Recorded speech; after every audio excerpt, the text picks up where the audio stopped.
Mapagyamang buhay po mga kamundo. Ngayon naman po ay aking babahagi sa inyo ang kwento at kasaysayan ng sinaunang Buddha o mas kilala sa tawag na Gautama Buddha. Bilang panimula, si Gautama Buddha o Siddhartha Gautama Buddha na may Sanskrit na Siddhartha Gautama ay isang gurong espiritual mula sa subkontinenteng Indiano na tagapagtatag ng Budismo. Siya ay isang prinsipeng ipinanganak sa Lumbini na kilala ngayon bilang Nepal mula sa angkan ng mga Shakya sa isang lugar na matatagpuan sa makabagong Nepal.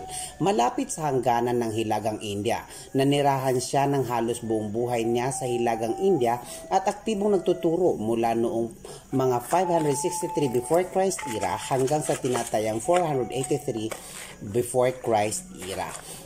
Ayon sa lumang kasaysayan, may 3 talaan ng kapanahunan ng pagpanaw ni Siddhartha Gautama Buddha. Marami sa mga historiador ang nagsasabing si Siddhartha Gautama Buddha ay pumanaw noong 483 before Christ era sa edad na 80, habang marami rin naman nagsasabi na siya ay pumanaw noong 411 at 400 before Christ era. Siya ay pumanaw sa lugar ng Kushinagar na kung tawagin ngayon ay Uttar Pradesh, India. Sa ikababatid po ng lahat, si Siddhartha Gautama Buddha ay may dalawang kapatid.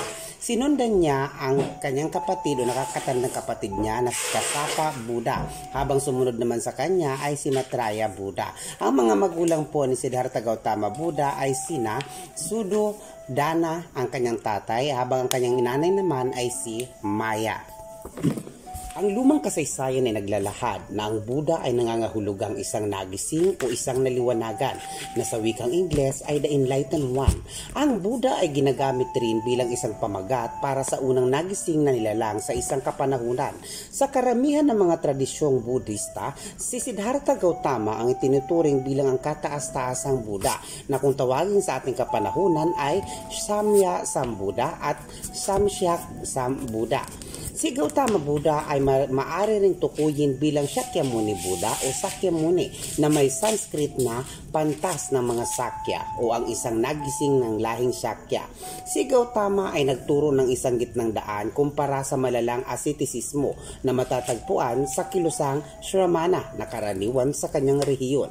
Kalaunan, siyang nagturo sa buong mga rehiyon ng silanganing India gaya ng Magadha at Kusala. Isang mahalagang tao si Gautama sa Budismo at naging buod ng ang mga tala ng kanyang mga buhay, mga rasyonalidad at monastikong mga panuntunan pagkatapos ng kanyang kamatayan at nasa ulo ng mga sangha na ang sangha po ay tinatawag ding komunidad. Naisali ng mga katuruan sa pamamagitan ng tradisyonal oral na itala ito sa Tripitaka matapos ang 400 taon. Itinuturing ng mga Hindu si Gautama bilang isang avatar ni Panginoong Vishnu. Siya ang taga-pagtatag ng Budismo. Ayon sa tradisyon, si Buddha ay pinanganak sa tinatayang 200 taon bago ang pamumuno ni Haring Asoka ng Maurya. Ayon sa karamihan ng mga tradisyonal na talambuhay ni Buddha, siya ay ipinanganak sa isang maharlikang pamilyang Hindu. Ang kanyang ama na si Haring Suddhodana ang pinuno ng Liping Shakya na ang kabisera ay Kapilavastu na kalaunang dinagdag na teritoryo ng kaharian ng Kosala. Noong panahon ng buhay ni Buddha, ang Gautama ang pangalan ng kanyang pamilya. Ang kanyang ina ay si Rena Maya Mahamaya na kilala rin o maaari ding tukuyin bilang Maya Devi na isang prinsesang Kulian. Si Maya at Haring Suddhodana ay walang mga anak sa loob ng 20 taon ng kanilang kasal.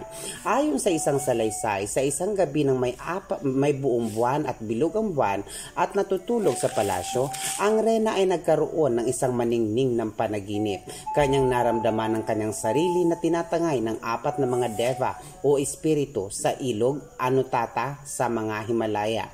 Pagkatapos siyang paliguan sa ilog, siya ay binihasan ng mga deva ng mga makalangit na damit, pinahiran ng mga pabango at pinalamutian ng makadiyos na bulaklak. Sa sandaling pagkatapos nito, ang isang puting elepante na humahawak ng isang puting bulaklak na lotus sa nguso ay lumitaw at napumalibot sa kanya ng 3 beses na pumasok sa kanyang sinapupunan sa pamamagitan ng kanyang kanang tagiliran. Ang elepante ay naglaho at ang Rena ay nagising na lamang. Siya ay hinatiran ng isang mahalagang mensahe dahil ang elepante ay isang simbolo ng kadakilaan sa India. Ayon sa tradisyong Budista, ang magiging si Buddha ay tumitira bilang isang bodhisattva sa langit na tusita at nagpasyang kunin ang hugis ng isang elepante upang muling ipanganak sa daigdig sa huling pagkakataon. Si Maya ay nanganak kay Siddhartha Gautama Buddha noong 563 before Christ era. Ang kaarawan ni Buddha ay malawak na pinagdiriwang sa mga bansang Theravada bilang Vesak. Ang kanyang kaarawan ay isang banal na araw na tinatawag na Buddha Purnima. Sa India, dahil si Buddha ay pinaniniwala ang ipinanganak sa isang araw ng buong buwan. Ang iba't ibang mga sanggunian ay nagsasaad na ang ina ni Buddha ay namatay sa kanyang kapanganakan sa pagkatapos ng mga 5 araw o 7 araw. Ang sanggol ay pinangalanang Pali na may Sanskrit na Siddhartha na nangangahulugang siya na nagkamit ng kanyang layunin. Sa pagdiriwang ng kanyang kaarawan, ang hermetanyong manghuhula na si Asita ay naglalakbay mula sa kanyang tirahang bundok at naghayag na ang bata ay magiging isang dakilang hari o kilala rin bilang Chakravartin o isang dakilang banal na tao sa isang tradisyonal na salaysay. Ito ay nangyari pagkatapos ilagay ni Siddhartha ang kanyang mga paa sa buhok ni Asita at siniyasat ni Asita ang kanyang mga balat.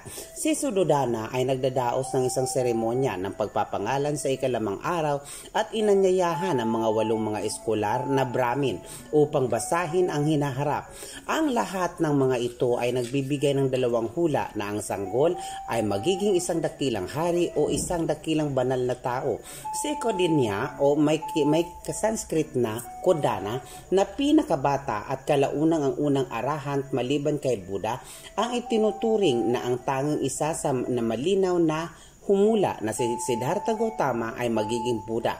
Bagaman ang kalaunang tradisyon ay naglarawan kay Suddhodana bilang isang nagmamanang hari na inapo ng dinastiyang solar ng Esvaku o Kaka, maraming mga eskolar ang naglagay na siya ay hinalal na hepe ng isang pangtribong kompederasya.